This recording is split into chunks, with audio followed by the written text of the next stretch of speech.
আগের কথা। রূপা ছোটবেলাতেই মা মারা যায়। রূপার মা মারা যাওয়ার পরে রূপার বাবা দ্বিতীয় বিয়ে করে, আর তখন রূপার আরেকটি বোন হয়। তারপর থেকে রূপার সৎ মা রূপার ওপর অত্যাচার করতে থাকে। এমনই একদিন। এই রূপা, সারাদিন এত বসে থাকিস কেন? বাড়িতে কোনো কাজ নাই তোর?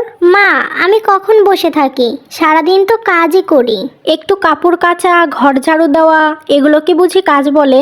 যা, আর বসে থাকিস না। তিশার ঘরটা পরিষ্কার করে দে এখনই। ঠিক আছে মা, আমি যাচ্ছি। যা, তাড়াতাড়ি তিশার ঘরটা পরিষ্কার করে দিয়ে আমার ঘরটা পরিষ্কার করে দিয়ে আসবি, ঠিক আছে? ঠিক আছে মা। এরপর রূপা মন খারাপ করে তিশার ঘর পরিষ্কার করতে যায়। সেখানে গিয়ে দেখে তিশা বেডের উপরে বসে কফি খাচ্ছে। তাই রূপা কথা না বাড়িয়ে ঘর পরিষ্কার করতে থাকে। এ কি তিশা, তুই এটা কি করলি? আমি তো এইমাত্র ঘরটা পরিষ্কার করলাম, কফিটা এখানে পড়লো কিভাবে? আমি কিভাবে বলবো? আমি তো কফিটা খাচ্ছি, হঠাৎ করে পড়ে যেতে পারে। কফির কাপটা তো পড়েনি, কফিটা পড়লো কিভাবে? তুই এসব ইচ্ছা করে করেছিস, তাই না? আরে, তোর এত বুদ্ধি, তুই বুঝে গেলি? হ্যাঁ, আমি কফিটা ইচ্ছা করে ফেলেছি, তোকে দিয়ে আবার পরিষ্কার করাবো বলে। তোরা কেন আমার সাথে এমন করিস বলতো তিশা? আমার কি কাজ করতে কষ্ট হয় না? শোন রূপা, তুই যদি কথা বাড়াস তাইলে কিন্তু আমি মাকে ডাকবো, তাই চুপচাপ কাজ কর। হ্যাঁ, আমি করছি, তুই মাকে ডাকিস না প্লিজ। তারপর রূপা বাধ্য হয়ে আবার ঘর পরিষ্কার করতে থাকে, আর এটা দেখে তিশা অনেক খুশি হয়। এভাবেই দিন কাটতে থাকে। একদিন। কইরে আমার মায়েরা, কোথায় তোরা? তাড়াতাড়ি নিচে চলে আয়, দেখ আমি তোদের জন্য কি নিয়ে এসেছি। কি এনেছো বাবা? কই দেখাও। এই দেখ মা, তোদের জন্য এই ড্রেসগুলো এনেছি, দেখ তো পছন্দ হয় কিনা। ওয়াও, এই জামাগুলো কত সুন্দর, এগুলো আমি সব নেব বাবা। তিশা, আমি তো এগুলো রূপার জন্য এনেছি। শোনো, আমার মেয়ের এই জামাগুলো পছন্দ হয়েছে, তাই ওই এই জামাগুলো পরবে। তুমি তো জানোই আমি ওর কোনো ইচ্ছা অপূর্ণ রাখি না। হ্যাঁ বাবা, তিশাকে এই জামাগুলো পরলে অনেক সুন্দর লাগবে, তাই ওই এই জামাগুলো নিক। এরপর রূপা মন খারাপ করে ঘরে চলে যায় আর বলে, আমার বুঝি কোনো শখ নেই? আমার কি ইচ্ছে করে না নতুন নতুন জামা পরতে? এতগুলো জামা আনলো বাবা, কিন্তু একটাও আমাকে দিল না। আমার মা বেঁচে থাকলে আমার সাথে কখনোই এগুলো হতো না। কেন চলে গেলে মা তুমি? আমি যে একা হয়ে গেছি। এভাবেই অনেক কষ্টে রূপার দিন কাটতে থাকে। কয়েকদিন পর একদিন সকালে। ম্যাডাম, আপনি যেমন বলেছিলেন ঠিক তেমনই দুইটা ছেলে পেয়েছি, একটা ছেলে ধনী আর আরেকটা মধ্যবিত্ত। ও তাই বুঝি? তাহলে একটা কাজ করেন, যে ছেলেটা ধনী ওই ছেলেটাকে আমাকে একটু দেখান। আমার মেয়ের জামাই বলে কথা, একটু তো দেখতেই হবে। এরপর রূপার মা ছেলের ছবি দেখে আর পছন্দ হয়ে যায়। তারপর কয়েকদিনের মধ্যেই রূপা আর তিশাকে একসাথেই বিয়ে দেয়। রূপার স্বামীর নাম সুজন। সুজন একটা ছোট কোম্পানিতে চাকরি করত, আর অন্যদিকে তিশার স্বামী অভি অনেক ধনী, তাদের অনেক বড় একটা বিজনেস আছে, তাই তিশা অনেক খুশি। এভাবেই একদিন সকালে। তিশা, এই তিশা, দরজা খোলো। হ্যাঁ মা, কি হয়েছে? তা কত বেলা হলো, এখনো ঘুম থেকে ওঠোনি কেন? মা, আমি তো এত সকালে ঘুম থেকে উঠি না। এখন থেকে উঠতে হবে।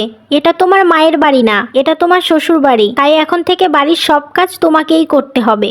কিন্তু মা, বাড়ির কাজ করার জন্য তো কাজের লোক আছে। কাজের লোক ছিল, এখন নেই।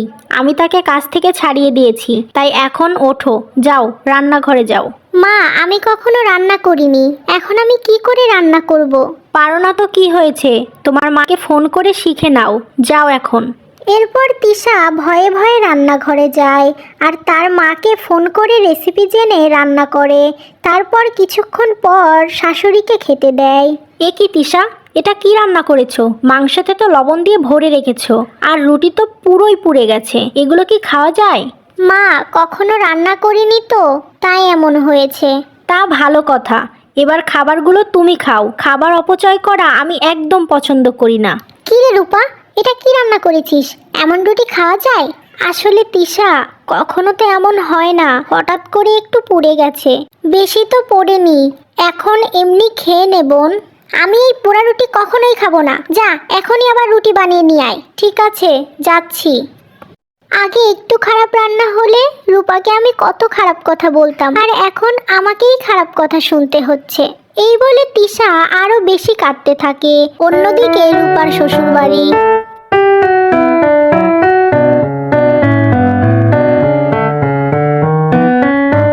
কি হয়েছে বৌমা, এত সকালে ঘুম থেকে উঠেছো কেন? মা, রান্না তো করতে হবে, এই কারণেই আমি তাড়াতাড়ি ঘুম থেকে উঠলাম। তোমার তো মাত্র কয়েকদিন হলো বিয়ে হয়েছে, তোমাকে এত সকালে ঘুম থেকে উঠে রান্না করতে হবে না মা। আমি কয়েক মাস রান্না করি, তারপর না হয় তুমি রান্না করো। না না, আমি থাকতে আপনি কেন রান্না করবেন? আমার সকালে ওঠার অভ্যাস আছে মা, আপনি চিন্তা করবেন না, আমি সব রান্না করে দিচ্ছি। আচ্ছা ঠিক আছে, তুমি যখন ছাড়বেই না তাহলে চলো, আমি আর পিঙ্কি তোমাকে সাহায্য করি। এরপর রূপার শাশুড়ি আর ননদ রূপাকে রান্নায় সাহায্য করতে থাকে। এভাবেই রূপার দিন কাটে। একদিন সকালে রূপা পিঙ্কির ঘর পরিষ্কার করছিল। এমন সময় পিঙ্কি ঘরে আসে। এ কি ভাবি, তুমি আমার ঘর পরিষ্কার করছো কেন? কেন, আমি করলে কি হবে? আমি তো সব ঘরই পরিষ্কার করছি, তাই তোমার ঘরটাও পরিষ্কার করতে আসলাম। না না ভাবি, তুমি এটা একদমই ভালো কাজ করনি। আমি থাকতে তুমি কেন আমার ঘর পরিষ্কার করবে? এটা দেখতে খুবই খারাপ লাগছে আমার।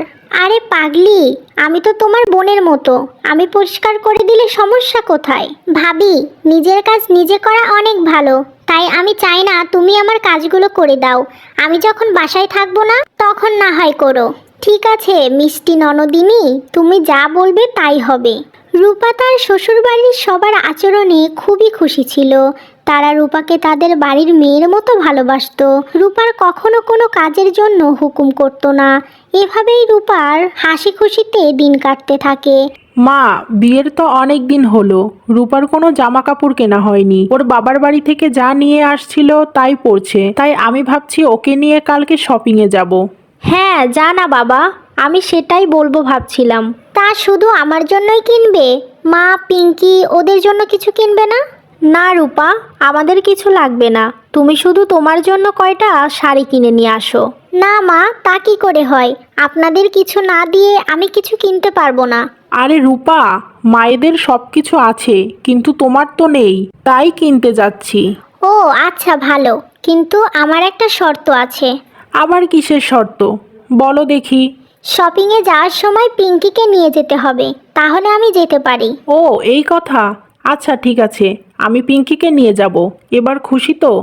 দেখ তো ভাইয়া, তুই একবারও বললি না যে বোন তুইও আমাদের সাথে চল, কিন্তু আমার ভাবি ঠিক আমার কথা বলল, কারণ আমার ভাবি তো এই পৃথিবীর সেরা ভাবি। দেখতে হবে না কার বউ।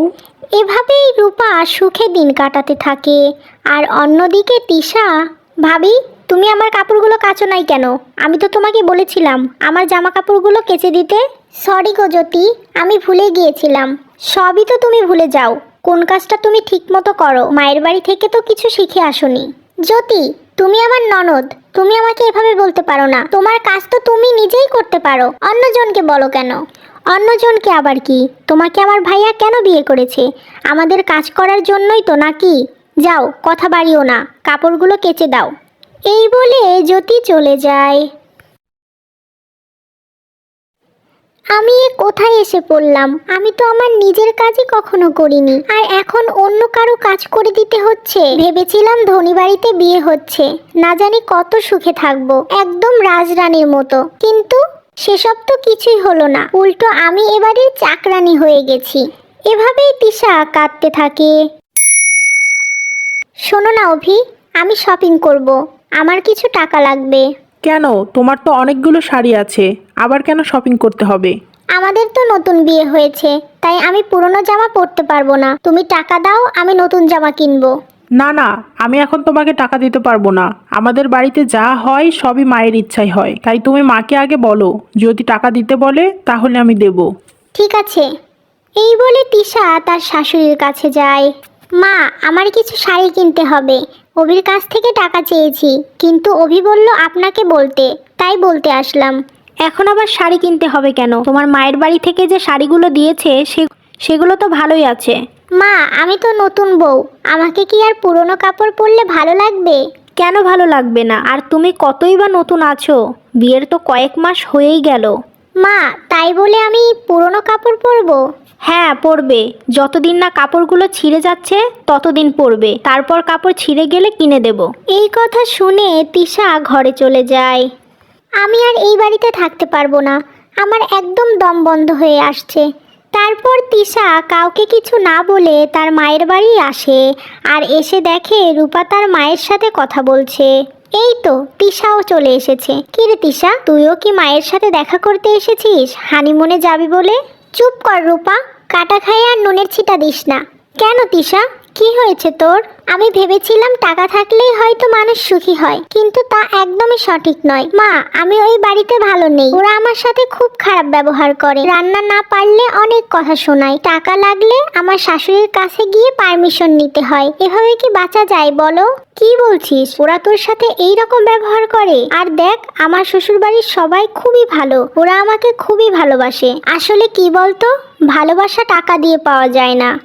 রূপা, ঠিক বলেছিস, এটা আমি আজ বুঝতে পারলাম। কিন্তু তুই চিন্তা করিস না, আমি তোর শাশুড়ির সাথে কথা বলবো। এরপর রূপা তিশার শ্বশুর বাড়ি যায়। আচ্ছা আন্টি, আপনারা কেন আমার বোনের সাথে এমন করছেন? আপনারা তো জানেনই ওর জীবনধারা অন্যরকম।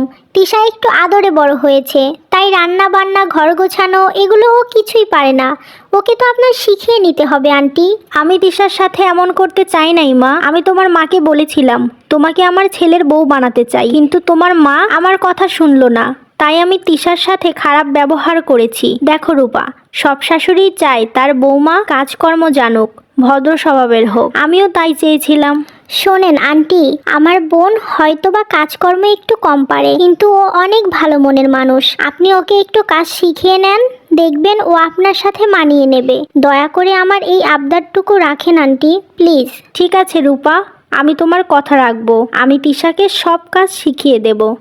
অনেক ধন্যবাদ আপনাকে, আমি এখন আসি। এই বলে রূপা চলে যায়। এরপর কিছুদিন পরেই তিশা তার শ্বশুরবাড়ি গেলে তার শাশুড়ি তার সাথে অনেক ভালো ব্যবহার করতে থাকে, এজন্য তিশা অনেক খুশি থাকে। এভাবেই তিশা আর রূপা তাদের শ্বশুরবাড়িতে অনেক সুখে দিন কাটাতে থাকে।